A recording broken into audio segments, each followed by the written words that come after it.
বড় বড় দায়িত্ব যাদেরকে দিয়েছেন তাদেরকে কিন্তু জিজ্ঞাসাবাদ করবেন, কোনো মাফ নাই এটার। আপনারা এই হাদিসটা খুব ভালো করে জানেন, আলা কুল্লুকুম রাইন, প্রত্যেকেই দায়িত্বশীল, ওয়া কুল্লুকুম মাসউলুন আন রাইয়াতিহি, এবং তোমাদের প্রত্যেককেই যার যার দায়িত্ব সম্পর্কে জিজ্ঞেস করো। এই 60-70-100 বছরের জীবনে মনে কষ্ট নিয়ে বা অন্যভাবে কথাকে ঘুরিয়ে ফিরিয়ে তাওয়িল করার কোনো মানে নাই, বিকজ আপনাকেও কবরে যেতে হবে। আল্লাহ পাক আপনাদেরকে বোঝার তৌফিক দান। এখন আসেন, আমরা 90% মুসলিম বলে দাবি করছি, বাট আমাদের সমাজে নামাজি ব্যক্তির সংখ্যা আপনি খেয়াল করে দেখবেন 20-30% না। ফজরের নামাজে আপনারা এসে দেখেন কি অবস্থা, আর ফজরের নামাজের প্রথম কাতারগুলো ভরে থাকে সাদা দাড়িওয়ালা লোক দিয়ে, সাদা দাড়িওয়ালা লোক দিয়ে ফজরের নামাজের প্রথম কাতার ভর্তি। তোমরা কোথায়? তোমাদের নামাজ পড়তে হয় না? ইয়াং জেনারেশনের তো ফজরের প্রথম কাতারে আসা উচিত নাকি? বৃদ্ধ মানুষ আসতে পারে না, লিফট দিয়ে নামছে, সিঁড়ি দিয়ে নামছে, লাঠি নিয়ে হেঁটে হেঁটে হেঁটে এসে ফজরের নামাজ পড়তে আসছে, কারণ জীবনের একটা পর্যায়ে তার মনে হয়েছে যে জীবন শেষ, জীবনটা তো শেষ হয়ে গেল, জীবনটা তো শেষ, 60 বছর চলে গেল। এখন তার রিয়েলাইজেশন হয়েছে না আমাকে নামাজ পড়তে হবে। দেখেন মসজিদের ভর্তি প্রথম দ্বিতীয় কাতার সব লাল দাড়িওয়ালা, সাদা দাড়িওয়ালা, ইয়াং জেনারেশন নাই। আর যারা মাশাআল্লাহ আসছেন আলহামদুলিল্লাহ, কিন্তু পরিসংখ্যান কত? একটা এলাকায় একটা গ্রামে কত পার্সেন্ট মানুষ নামাজ পড়ে? এটা হচ্ছে পরিস্থিতি, আপনাকে বোঝাচ্ছি কেমন পরিস্থিতিতে আপনি এখন বসবাস করছেন। 1, 2, কত পার্সেন্ট মানুষ যাকাত দেয়? যাকাত ফরজ না ওয়াজিব না সুন্নাত না মুস্তাহাব? কেউ যদি যাকাত অস্বীকার করে সে মুসলমান থাকবে না? থাকবে না? বহু শিল্পপতি কোটিপতি বাংলার মাটিতে আছে, লক্ষ কোটি কোটি টাকা, মানে কোটি কোটি টাকার বিজনেস, মিলস, ইন্ডাস্ট্রিজ, ফ্যাক্টরিজ, যাকাত দেয় না। সুবহানাল্লাহ। মাঝে মাঝে দান সদকা করে, মসজিদে অনুদান দিচ্ছে, মাদ্রাসার অনুদান দিচ্ছে, ওয়াজ মাহফিলে অনুদান দিচ্ছে, যাকাত দেয় না। অনুদান আপনার উপর ফরজ না যাকাত ফরজ? অনুদান না দিলেও কোনো গুনাহ নাই। মসজিদে সাহায্য চেয়েছে, আপনি দিলেন না বা দিতে পারলেন না, গুনাহ নাই। কিন্তু ফরজ যাকাত না দিলে কি হবে? গুনাহ তো হবে। অস্বীকার যদি করে কুফরি হয়ে যাবে। আবু বকর সিদ্দিক রাদিয়াল্লাহু আনহু নাম শুনেছেন নিশ্চয়ই। তিনি যাকাত অস্বীকারীদের বিরুদ্ধে যুদ্ধ ঘোষণা করেছিলেন। আর যারা ইসলামিক ইকোনমিক্স পড়াশোনা করেছে বা ওয়ার্ল্ড অ্যাফেয়ার্স এর ওয়ার্ল্ড ইকোনমিক্স বোঝে তারা বলতে পারবে আপনাকে, সবাই বলতে পারবে না। এই মানুষগুলো বলতে পারবে যে যাকাত হচ্ছে একটা অর্থনীতির মূল ভিত্তি। এটা ঠিকঠাক মতো যদি একটা নেশন দেয় তাহলে ওই জাতির মধ্যে দারিদ্রতা আসবে না ইনশাআল্লাহ। আমাদের এখানে এত দারিদ্রতা কেন হচ্ছে? কেন এত ইনফ্লেশন, কেন এত এই, কেন সেই, দ্রব্যমূল্যের ঊর্ধ্বগতি, রিজার্ভ কমে যাওয়া, এটা ওইটা অনেক তো কারণ আমরা ব্যাখ্যা করি। টকশোতে বসলে তো বুদ্ধিজীবীর অভাব নাই। হ্যাঁ, সব বুদ্ধিজীবী বাংলাদেশেই জন্ম নিছে। যারা অনেকে আছে এমন নামাজও পড়ে না কিন্তু ইসলাম নিয়ে কথা বলে, কোরআন তেলাওয়াত করতে পারে না কিন্তু ইসলাম নিয়ে কথা বলে, এবং ওরাই মানুষকে বলছে কোনটা ঠিক কোনটা বেঠিক। এটাও কিন্তু হাদিসে আছে, আপনি জানেন কি না? উমর ইবনে খাত্তাব রাদিয়াল্লাহু আনহু একজন সাহাবীকে বলছিলেন যে তুমি কি বলতে পারো ইসলাম কখন ধ্বংস হবে? ওই সাহাবী বলছেন, সম্ভবত তার নাম উবাই ইবনে কাব রাদিয়াল্লাহু আনহু, আমি একটু ভুলে গেছি। সেই সাহাবী বলছেন, ইয়া আমিরুল মুমিনিন, আপনিই বলেন ইসলাম কখন ধ্বংস হবে, আমি তো বলতে পারি না। তখন তিনি বলছেন, যখন যখন 3টা বিষয় দেখবে তখন বুঝে নিবে ইসলাম ধ্বংস হয়ে যাবে। 1 নাম্বার, যখন দল্লাতুল আলেম, যখন দেখবে আলেমের পদস্খলন ঘটছে কিনা এখন। 1 নাম্বার কি? দল্লাতুল আলেম, আলেমের পদস্খলন ঘটছে, এখন এটা হচ্ছে কিনা। আর আমি রিকোয়েস্ট করি, আপনি সনদ অর্জন করেছেন, আপনি ব্যাকরণ খুব ভালো বোঝেন, তাফসীর করতে পারেন, আপনি মুহাদ্দিস মুফতি হয়েছেন, আলহামদুলিল্লাহ। আল্লাহর রাস্তায় এই অহংকারটা নিয়ে কবরে যায় না। আলেমদেরকে বলছি, বিনয়ের সাথেই বলছি, এই অহংকারটা নিয়ে কবরে যায় না। অনেকের মধ্যে দেখেছি ডিগ্রি, সনদ, সার্টিফিকেট সবই আছে, কিন্তু আখলাক নাই, নববী আখলাক, চরিত্র সেটা নাই, কিন্তু সনদ আছে।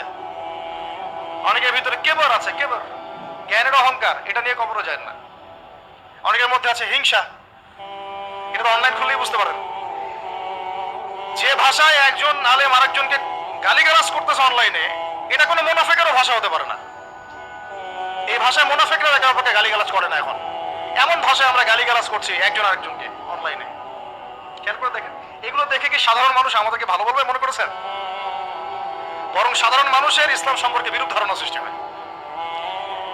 আর কিছু মানুষ আছেন ওলামা ইকরামদের মধ্যে আল্লাহর ওলি, একদম আল্লাহর ওলি, তারা না এসব ফিতনা আছে না ফাসাদের মধ্যে, তারা আছেন বলেই দিন টিকে আছে। তাদেরকে খুঁজে পাওয়া একটা চ্যালেঞ্জ, তাদেরকে খুঁজে পাওয়া কি একটা চ্যালেঞ্জ। আল্লাহ পাক যেন মিলিয়ে দেন, আমিন। তো যেটা বলছিলাম, এক নাম্বার ইসলাম ধ্বংসের কারণ হবে, উমর রাদিয়াল্লাহু আনহু বলছেন, দাল্লাতুল আলেম, আলেমের পদস্খলন। দুই, ওয়াল আইম্মাতুল মুদিল্লিন, শাসক বর্গের পদস্খলন, পথভ্রষ্ট শাসক। এটা সারা বিশ্বে আছে না নেই এখন? দেশে দেশে, উপমহাদেশে উপমহাদেশে, জেলায় জেলায়, গ্রামে গ্রামে পথভ্রষ্ট শাসক দিয়ে ভর্তি হয়ে গেছে। শাসন কার্য চালানোর অধিকার আপনার কোথায়? যখন আপনি নামাজই পড়ছেন না। উমর রাদিয়াল্লাহু আনহু শাসক ছিলেন না? উমর ইবনুল খাত্তাব শাসক ছিলেন কিনা? তো তিনি নামাজ পড়তেন না? তা আপনাকে জানাজার নামাজেই প্রথম দেখা যায় কেন? এর আগে কোথাও দেখা যায় না, পরেও দেখা যায় না কেন? সুবহানাল্লাহ। উমর ইবনুল খাত্তাব রাদিয়াল্লাহু আনহু কি ইমামতি করতে পারতেন না? পারতেন কিনা? ইমামতি করা অবস্থাতেই তো তাকে শহীদ করা হয়েছে, তাই না? তাহলে আপনি ইমামতি করতে পারেন না কেন? কে আপনার মাথায় বুঝ দিল যে ধর্ম এক জিনিস, রাজনীতি এক জিনিস? সুবহানাল্লাহ। কেন একজন পলিটিক্যাল নেতা সে কোরআন তেলাওয়াত করতে পারবে না? সে ইমামতি করতে পারবে না? ধর্ম কি, আমাদের ধর্মটা কি ওই ইয়া নাকি? বুদ্ধিজম, জিউসিজম, ইহুদিদের ধর্ম, খ্রিস্টানদের ধর্ম, বৌদ্ধ ধর্ম, যেখানে সব আলাদা আলাদা, সংস্কৃতি আলাদা, অর্থনীতি আলাদা, রাজনীতি আলাদা, ধর্ম আলাদা। আমাদের থেকে এরকম জগা খিচুড়ি ধর্ম নাকি? নাকি কোরআনের এই কিতাবের মধ্যে আল্লাহ পাক সব নাজিল করেন নাই? এই কিতাবটা হাতে নিয়ে একটু বলুক দেখি যে এই কিতাবের মধ্যে সব নাই। কত বড় কলিজা আছে, আল্লাহর সামনে দাঁড়িয়ে বলুক যে এই কিতাবের মধ্যে আল্লাহ তুমি সব নাজিল করো নাই, তাই আমার এগুলো দরকার হচ্ছে। এই কথা বলার সাথে সাথে ঈমান চলে যায় মানুষের। যদি কেউ মনে করে যে এই কিতাবের মধ্যে এবং সুন্নতের মধ্যে আল্লাহ সব দেন নাই। তো আমার কথা রাগ করেন না, আমি আপনার নসিহত, আমি আপনার কল্যাণ কামনা করি। আমরা চাই যে আমরা সবাই একসাথেই জান্নাতে চাই, কিন্তু এভাবে হবে না। যেভাবে আমরা ব্যাখ্যা করছি ইসলামকে, এভাবে হবে না। আমরা ব্যাখ্যা করছি ইসলামের অর্থনীতি নাই, ইসলাম ওই নামাজ রোজা হজ জাকাত চলবে, তাসবিহ তাহলিল চলবে, অর্থনীতিতে আমি যা ইচ্ছা তাই করবো, অর্থনীতিতে আমি যা ইচ্ছা তাই করবো, সুদ খাবো, ঘুষ খাবো, দুর্নীতি করবো, যা ইচ্ছা তাই করবো। এই ব্যক্তি মুসলিম নয়। আবার অনেকে মনে করছেন কোরআন সুন্নায় আমরা নামাজ রোজা হজ জাকাত এগুলো করবো, সংস্কৃতির মধ্যে ইসলাম আনার দরকার নেই, ওটা আমি বুঝবো আমার মতো করে। কি পোশাক পরবো, কি করবো না, কোন পোশাক পরা যাবে, কোনটা যাবে না, হ্যাঁ, কোথায় নাচবো, কোথায় গাবো, কোথায় ঢাকঢোল পিটাবো, এটা আমরা বুঝবো। ইসলাম এটা নিয়ে কথা বলতে পারবে না। এটা কি আপনার চিন্তা চলতো না? অনেকে বলছে শিক্ষা নিয়ে ইসলাম কথা বলবে কেন? আমরা যা ভালো বুঝি সেটাই। আপনি তাসবিহ তাহলিল করেন, নামাজ রোজা হজ জাকাত করেন, এটাই কি ইসলাম? শিক্ষার আয়াত দিয়ে ওহী শুরু হয়েছে, ইকরা বিসমি রাব্বিকাল্লাযী খালাক। কোরআনের পড়তে পড়তে জ্ঞান আর জ্ঞান, জ্ঞান আর জ্ঞান। এটা তো বাহার, কাল বাহার, সমুদ্রের মতো, যার এক ফোঁটাও আমরা অর্জন করতে পারি নাই। কোনো আলেম দাবি করতে পারে না যে আমি কোরআনের গভীরে ঢুকে গেছি। সবাই বলে যে আমি এক ফোঁটাও অর্জন করতে পারি নাই। অনেকে বলেন যে ইসলামের জায়গা চলবে, আমাদের কি বলে পলিটিক্সের জায়গায় চলবে। কেন ভাই? আল্লাহ রাব্বুল আলামিন কি কোরআন সুন্নাহ সব নাযিল করেন নাই? হ্যাঁ, এটা আমি বুঝি, এটা বিশ্বাস করি এবং মানছি যে বিশ্বের প্রেক্ষাপটে সবকিছু ইম্পোজ করা সম্ভব না। এটা আমরা মানি, বুঝতে পারছি। বিকজ বিশ্বটা এখন শাসন করছে কারা? বলেন দেখি কারা শাসন করছে? জায়নিস্টরা। জায়নিস্ট কারা? পশ্চিমাদের মধ্যে একটা অ্যালায়েন্স আছে, ইহুদি খ্রিস্টান। সব ইহুদি, সব খ্রিস্টান জায়নিস্ট না। এই শব্দটা কি আগে খুব বেশি শুনেছেন, ইদানিং শোনেন? এই শব্দগুলো বলার কারণেই এত গালিগালাজ খেতে হচ্ছে, এত গীবত, তহমত, এত অপবাদ আসতেছে, এইগুলো বলার কারণে। আমি যদি আপনাদেরকে খালি ফজিলত বয়ান করা শুরু করি, আমাকে মাথায় নিয়ে নাচবে সবাই। সুবহানাল্লাহ বললে এত নাকি হয়, আলহামদুলিল্লাহ বললে এত নাকি হয়। সারা জীবন এগুলোই শিখবেন। একজন অফিসার আমাকে বলছিলেন যে ওযু আর গোসল শেখানো যায় না, এগুলো নিয়ে কথা বলা কি দরকার? তা বললাম স্যার আপনার বয়স কত? 45। তো 45 আপনি ওযু গোসল শেখেন নাই, আমাকে আবার শেখাতে হবে? সারা জীবন কি ওযু আর গোসলই শিখে যাবেন নাকি? তারা চিন্তা চেতনা এরকম যে ইসলাম এভাবেই চলবে, পুরো বিশ্বটা নিয়ন্ত্রণ করতেছে এখন এরা।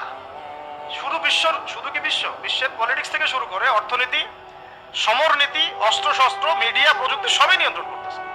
এই অবস্থাতে তো আমরা আসলে 100% ইসলাম পালন করতে পারছি না, এটা সত্য কথা। কিন্তু আপনার আকীদা, বিশ্বাস তো থাকবে যে না, ইসলাম পরিপূর্ণ। এখন পারছি না, ইনশাল্লাহ চেষ্টা চালিয়ে যাব। আজকে পারতেছি না, 100 বছর পরে পারবো ইনশাল্লাহ। এরকম তো চেতনা থাকতে পারে নাকি? আর যদি গা ঢিলা দিয়ে দিই, আরে এখন আর সম্ভব না, এখন ইসলাম শুধু আমি নামাজই পড়বো, আর কিছু করার নাই, আমার কিছু বলাও যাবে না, জনমত তৈরি করা যাবে না, তাহলে তো আর কিছু হলো না। বিগত 100 বছরে আমাদের এই অবস্থা হয়েছে। এটাকে আমরা বলি, আমরা ওয়ার্ল্ড অ্যাফেয়ার্সের ভাষায় বলি যে মনস্তাত্ত্বিক পরাজয়।